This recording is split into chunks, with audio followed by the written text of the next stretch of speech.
스가랴 8장.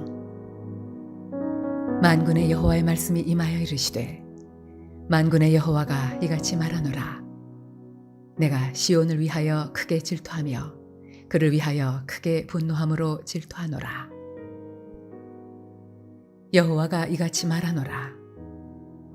내가 시온에 돌아와 예루살렘 가운데에 거하리니 예루살렘은 진리의 성읍이라 일컫겠고 만군의 여호와의 산은 성산이라 일컫게 되리라. 만군의 여호와가 이같이 말하노라. 예루살렘 길거리에 늙은 남자들과 늙은 여자들이 다시 앉을 것이라. 다 나이가 많으므로 저마다 손에 지팡이를 잡을 것이요 그 성읍거리에 소년과 소녀들이 가득하여 거기에서 뛰놀리라. 만군의 여호와가 이같이 말하노라. 이 일이 그날에 남은 백성의 눈에는 기이하려니와 내 눈에야 어찌 기이하겠느냐. 만군의 여호와의 말이니라. 만군의 여호와가 이같이 말하노라. 보라, 내가 내 백성을 해가 뜨는 땅과 해가 지는 땅에서부터 구원하여 내고 인도하여다가 예루살렘 가운데에 거주하게 하리니 그들은 내 백성이 되고 나는 진리와 공의로 그들의 하나님이 되리라. 만군의 여호와가 이같이 말하노라.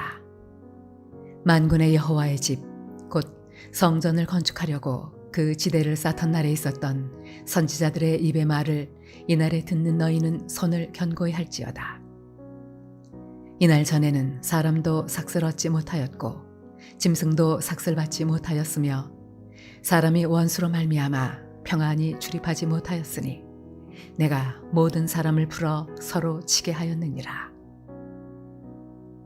만군의 여호와의 말씀이니라. 이제는 내가 이 남은 백성을 대하기를 옛날과 같이 아니할 것인즉 곧 평강의 씨앗을 얻을 것이라. 포도나무가 열매를 맺으며 땅이 산물을 내며 하늘은 이슬을 내리리니 내가 이 남은 백성으로 이 모든 것을 누리게 하리라. 유다 족속아, 이스라엘 족속아, 너희가 이방인 가운데에서 저주가 되었었으나 이제는 내가 너희를 구원하여 너희가 복이 되게 하리니 두려워하지 말지니라. 손을 견고히 할지니라. 만군의 여호와가 이같이 말하노라. 너희 조상들이 나를 경노하게 하였을 때에 내가 그들에게 재앙을 내리기로 뜻하고 뉘우치지 아니하였으나 이제 내가 다시 예루살렘과 유다 족속에게 은혜를 베풀기로 뜻하였나니 너희는 두려워하지 말지니라. 너희가 행할 일은 이러하니라. 너희는 이웃과 더불어 진리를 말하며 너희 성문에서 진실하고 화평한 재판을 베풀고 마음에 서로 해하기를 도모하지 말며 거짓 맹세를 좋아하지 말라. 이 모든 일은 내가 미워하는 것이니라. 여호와의 말이니라. 만군의 여호와의 말씀이 내게 임하여 이르시되, 만군의 여호와가 이같이 말하노라. 넷째 달의 금식과 다섯째 달의 금식과 일곱째 달의 금식과 열째 달의 금식이 변하여 유다 족속에게 기쁨과 즐거움과 희락의 절기들이 되리니 오직 너희는 진리와 화평을 사랑할지니라. 만군의 여호와가 이와 같이 말하노라. 다시 여러 백성과 많은 성읍의 주민이 올 것이라. 이 성읍 주민이 저 성읍에 가서 이르기를 우리가 속히 가서 만군의 여호와를 찾고 여호와께 은혜를 구하자 하면 나도 가겠노라 하겠으며 많은 백성과 강대한 나라들이 예루살렘으로 와서 만군의 여호와를 찾고 여호와께 은혜를 구하리라.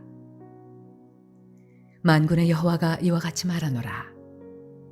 그날에는 말이 다른 이방 백성 10명이 유다 사람 하나의 옷자락을 잡을 것이라.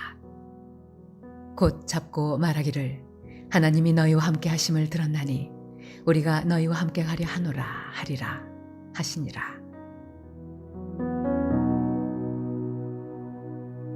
할렐루야. 오늘도 하나님께서 말씀 가운데 주시는 은혜를 힘입어 하루를 승리하는 저와 여러분 되시길 주님의 이름으로 축원합니다.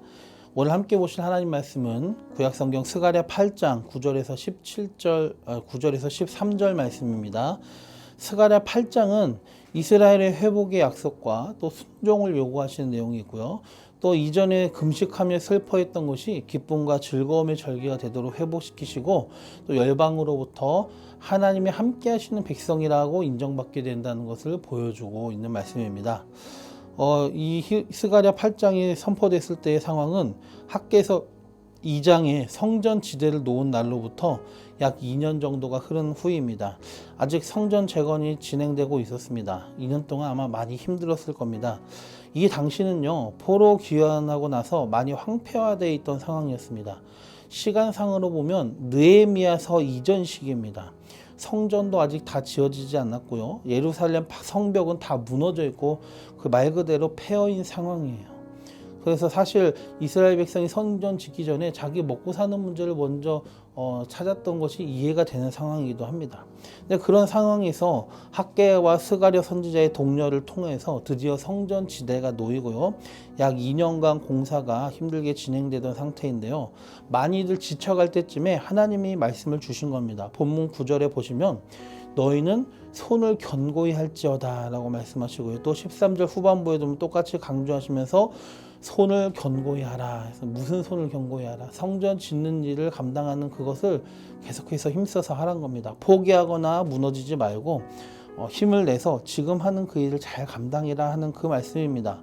과거의 죄로 말미암아 심판으로 멸망당해서 이방인 가운데 저주거리가 되었고 지금도 온 땅이 황폐하여서 그 저주의 모습을 보여주는 것 같은데 그런 상황에서 주님이 말씀하시는 거예요.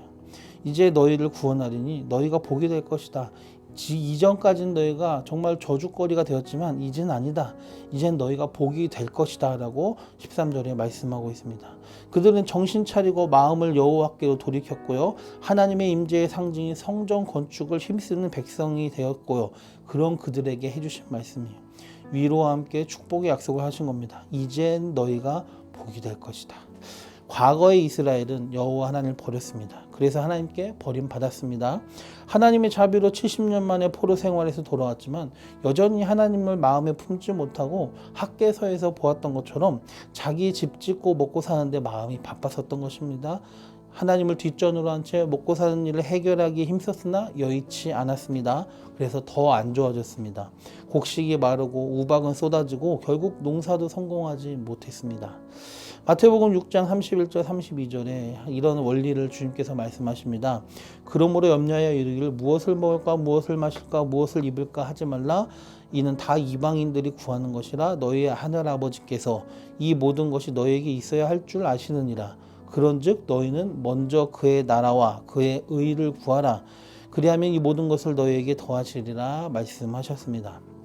이스라엘은 마음이 하나님께 먼저 가 있지 않았었기 때문에 먼저 구할 것을 나중으로 미루고 그래서 나중에 구할 것을 먼저 구했기 때문에 하나님과도 멀어지고 먹고 사는 문제도 해결되지 못하는 결과가 된 것입니다. 그랬던 그들이 이제 선지자들의 그 책망의 말씀을 듣고 또 격려의 말씀을 듣고 마음을 돌이켜 고쳐먹고 회개하고 하나님의 임재를 먼저 추구하고 하나님의 일을 먼저 사모하며 그 마음으로 성전 짓기를 시작해서 지대를 놓고 2년 동안 열심히 성전을 건축한 것입니다. 그래서 그때 본문의 말씀을 주신 겁니다. 너희가 하나님 나라와 의를 먼저 추구하는구나. 그러니 이제부터 너희는 복이 될 것이다. 아멘. 창세기 12장에서 아브라함에게 주신 그 축복의 말씀이 오늘 본문에서 아브라함의 자손들 곧 하나님의 백성들에게 다시 주어졌습니다. 너는 복이 될 것이라. 아브라함은 하나님과 동행하며 하나님의 임재 가운데 복을 누리게 되고 또 세상에 대한 축복의 통로의 역할을 감당하게 되었습니다. 그 자손인 이스라엘도 과거와 달리 이제 하나님의 임재의 상징인 성전 건축을 우선시하고 그렇기 때문에 복이 될 것이라는 약속을 받았습니다. 이제 우리도 마찬가지입니다. 아브라함과 같은 복의 약속을 누리고 이 삶에서 세상의 축복의 통로 역할을 우리가 감당하기 위해서는 내가 먼저 복받는 복된 대상이 되어야 될 것입니다. 내가 복이 되어야 됩니다. 그런데 복은 하나님의 임재가 있어야 복입니다. 따라서 이스라엘이 성전 건축에 힘썼던 것처럼 우리도 그렇게 해야 됩니다. 먼저 구할 것을 먼저 구해야 됩니다. 그렇다면 성전 건축에 힘을 쓴다는 것은 오늘날 우리에게 무엇을 의미할까요? 예배당 건물을 지어야 된다? 이 성전 건축에 힘썼다는 것은 단순히 교회 건물을 짓는 것에만 국한되지 않습니다. 주님께서 세우시고 함께 하시는 약속이 있는 교회 공동체를 세워나가고 가꾸어가는 일이 오늘 우리가 힘쓸 성전 건축의 사역입니다. 이제 2023년도가 다 지나가는데 한 해를 돌아보았을 때 혹시 이방인들처럼 불신자들처럼 또 과거의 유대인들처럼 다른 것들을 먼저 추구해서 하나님의 일에 소홀하지 않았나 생각해 보시고 반성하고 그랬었다면 이제 회개하고 우리의 마음을 돌이켜야 됩니다. 우리는 이제 교회 공동체를 세워나가고 하나님께서 주신 사명을 이루고자 거기에 힘을 써야 됩니다. 그것이 우리에게 먼저가 되어야 됩니다. 그것이 본문에서 말하는 성전을 짓는 일이고 하나님의 나라와 의를 먼저 구하는 삶이고 하나님의 임재를 구하는 삶이고 복된 백성이 되는 비결입니다. 이렇게 될 때에 우리 각자와 우리 교회 공동체에 하나님이 함께 하시며 동행하시며 그럴 때에 우리 자신이 복이 되고 또 우리 교회가 복된 교회가 될 것입니다. 우리 마음의 중심에 하나님과 그분이 주시는 일이 있길 원합니다. 그것이 가장 우선이 되기를 바랍니다. 그래야 해서 교회 안과 교회 밖에서 하나님의 임재와 동행하심을 경험하고 또 하나님께서 약속하신 복을 충만하게 누리게 되길 주님의 이름으로 간절히 축원드립니다. 기도드리겠습니다. 좋으신 주님, 우리가 주님 앞에 보여드려야 될 것이 무엇입니까? 우리의 중심에 무엇이 있어야 되겠습니까? 하나님이 있었으면 좋겠습니다. 우리가 과거에 잘못된 모습이 있었다면 고쳐먹게 하여 주시옵소서. 이스라엘의 자기의 잘못된 마음을 고쳐먹고 성전 짓기에 힘썼던 것처럼 우리도 하나님께서 우리에게 주신 사명에 힘쓰는 우리가 되게 하여 주시옵소서. 하나님의 임재를 추구하고 교회의 부흥과 회복, 하나님이 주신 교회 공동체를 세워나가고 그걸 가꾸어 나가는 일이 우리에게 우선이 되게 하여 주시고 거기에 열심을 내게 하여 주시옵소서. 하나님께서 우리 각자에게 주신 그 사명이 우리 삶의 중심이 되게 하여 주시옵소서. 우리의 눈이, 마음이 세상의 것에, 다른 것에 내 만족을 누리는 것에 치중되지 않게 하시고 하나님을 먼저 바라보게 하시옵소서. 먼저 그의 나라와 의를 구하라 주님 말씀하셨습니다. 그리하면 이 모든 것을 너에게 더하시리라. 나중에 구할 것을 먼저 구하는 어리석음을 보이지 않게 하시고 먼저 구할 것을 먼저 구하는 우리가 되게 하시옵소서. 그래서 오늘 본문의 약속의 말씀처럼 이제는 너희가 복이 되리라. 그 말씀이 우리에게 이루어지게 하시옵소서. 그래서 교회 안과 밖에서 하나님의 임재와 동행하심을 경험하고 약속하신 복을 충만하게 누리는 주님의 백성 되게 하여 주시옵소서. 이 모든 말씀 예수님의 이름으로 감사하며 기도드리옵나이다. 아멘.